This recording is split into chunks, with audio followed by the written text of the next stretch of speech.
Hello my friends, welcome to my May TBR. I can't believe we're here and that it's already May. I think I hope May is going to be a very chill month for me as far as life. As far as reading, I have so many plans and I don't know if I'm going to have time to accomplish all of the plans. I don't even know if I'm going to tell you about all the plans yet. Let's leave some surprises, right? Usually May is a month where it's Star Wars month. So I like to read sci-fi and also Star Wars. I'm not doing that this month. I'm being very strategic as far as what I'm putting on my reading plans, what I'm putting on my TBR that doesn't require me to then go out and buy new books. I'm trying to not do that. That being said, I do have one book that is coming out in May that is super important that I pick up immediately, and that is Yellowface by R.F. Kuang. This is the first book going on my TBR for the month. I am most definitely, probably, going to be picking it up and reading it as soon as it's available because it is my #1 most anticipated read of the year. I think a lot of us are very highly anticipating Yellowface. I'm not gonna make myself wait to read that one. So that's the first one. Then I think I have like 15 other books that I wanna get to. So one of my plans I will tell you about is doing a vlog where I read the remainder of my 5-star predictions, and then I'm doing like a whole wrap up on all of my 5-star predictions, including the ones that I've read already, and then possibly picking new 5-star predictions, or maybe I'll make that a separate video. We'll see. I have 7 left that I need to read, so quite a few to read in one video, but I think we'll be okay. A lot of them are pretty short. So the first one we have is The Luminaries by Susan Dennard. This is the first in a new series by her, and it's about a creepy forest and a competition. Possibly. Is this the one with the competition? But all I know, creepy forest, monsters, people who are trained to kill those monsters. I don't know. I could be totally wrong, honestly. But I haven't read the synopsis. I don't want to, especially not now that I'm going to be reading it next month. I have heard recently that it's more on the younger side of YA, which is not something I'm a fan of. We'll see how that one goes. It's Susan Dennard. I'm pretty sure it's not going to be bad.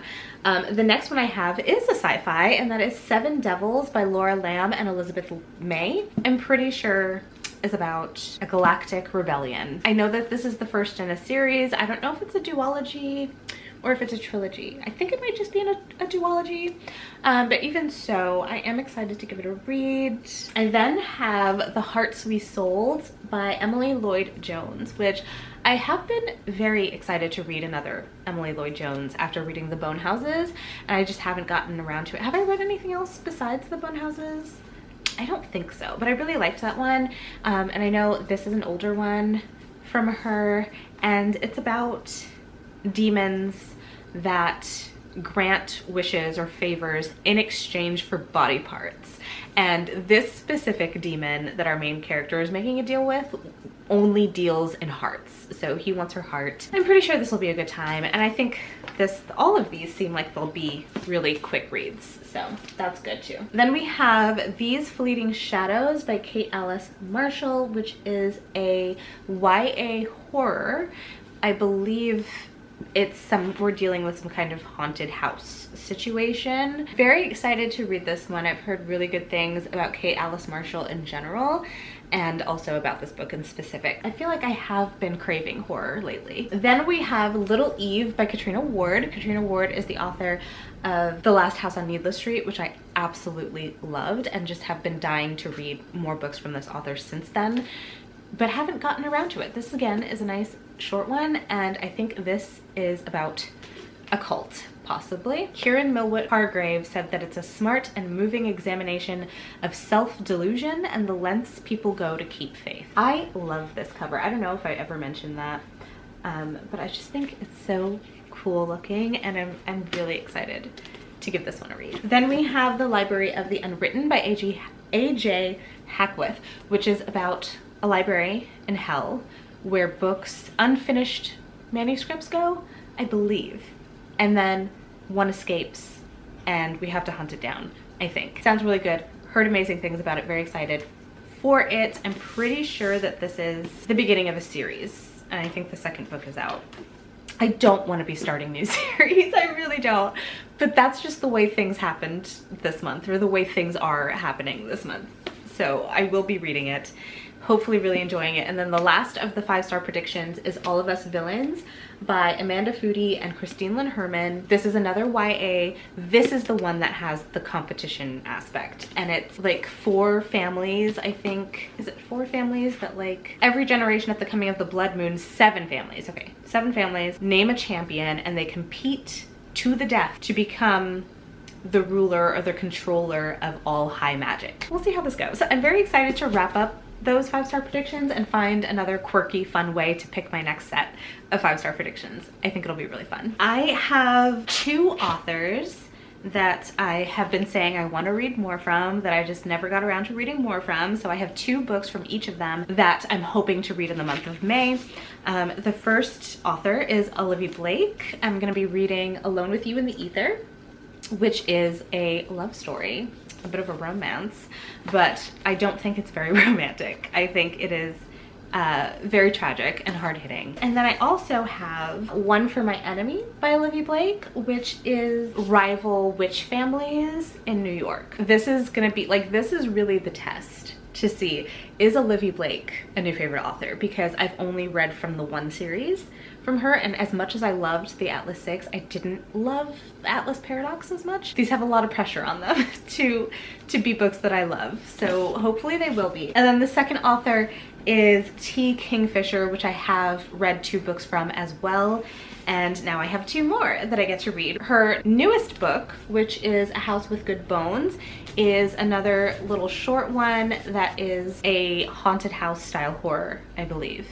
And then we have The Hollow Places by T. Kingfisher, which I believe is like a portal fantasy horror. I'm excited to see how both of these go, and also which one I end up liking more. If I were to make a guess right now, I would think this one. I don't know. I'm just really more drawn to this one, so we'll see. I have The Faithless by C.L. Clark. This is the second book to The Unbroken, and I recently reread The Unbroken in March, the end of March, and was planning to immediately go into this one, but then I ran out of time.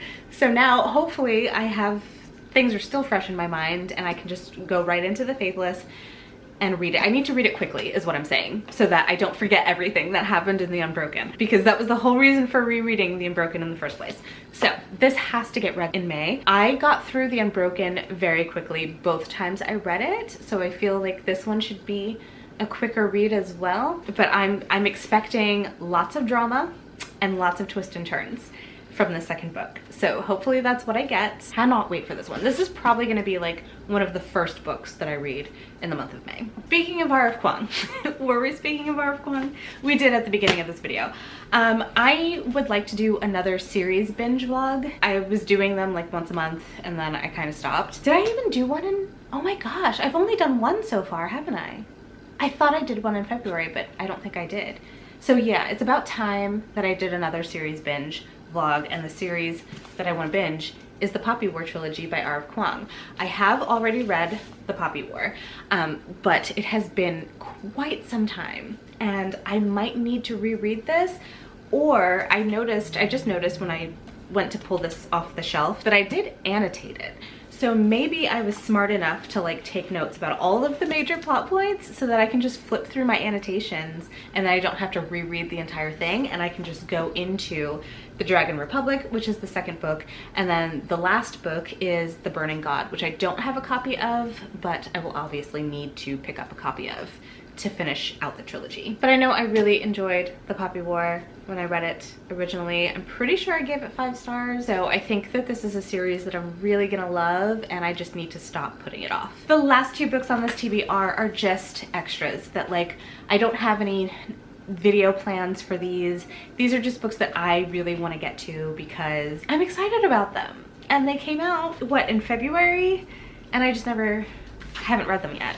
So the first one is quite the chunker, and that is Chain of Thorns by Cassandra Clare. This is the 3rd and final book in the Last Hours trilogy, and honestly, before I completely forget everything that happened in the first 2 books, I need to read this. But as you can see, It's quite the thick book, but I do know that as far as Cassandra Clare books go, I do fly through them quite quickly because they're just so much fun to read. They're just so full of drama and intrigue, and they just keep you turning the pages, you know what I mean? So hopefully this won't take me forever to read, but this is pretty much like an if I have time sort of thing. I would like to get to this book. Also, if I have time, I would really like to get to The Adventures of Amina Al-Sarafi by Shannon Chakraborty. This is one that I had really wanted to read immediately as soon as it came out. It's another very highly anticipated book of mine. It is about a pirate of infamy that has kind of retired from that life to raise her child, but then she gets offered the chance of a lifetime, a job no bandit could refuse. She jumps at the chance for one final adventure with her old crew. It sounds so much fun. I love pirate books. I love seafaring books in general. I'm very excited to see what this does, and I already know I love Shannon Chakraborty's writing. So hopefully, if I have time amongst all the other reading plans and video ideas that I have for May, I would really like to get to both of these books, if possible. Considering as I'm filming this video, I feel like I'm on the verge of a reading slump. Who knows if any of this will get done? Like, who knows? But I thought, why not aim high? So that is my TBR for May. Talk to me down in the comments. Let me know your thoughts and opinions. Let me know if you've read any of these, what you thought of them. What are your plans for May? What are you reading? Are you participating in any kind of readathon? I haven't heard of any particular readathons myself, but if I'm missing something, please let me know, because I feel like readathons really do motivate me to read. So if I had a month-long readathon, that would be great to like slot some things into. So let me know if you know of any. Also, if you don't have anything to say but want to let me know you were here, leave me a flower emoji, just any kind of flower emoji. Feeling very flowery today. That is gonna be it for me today. If you enjoyed this video, don't forget to give it a thumbs up, hit subscribe, and I will see you in my next one. Bye.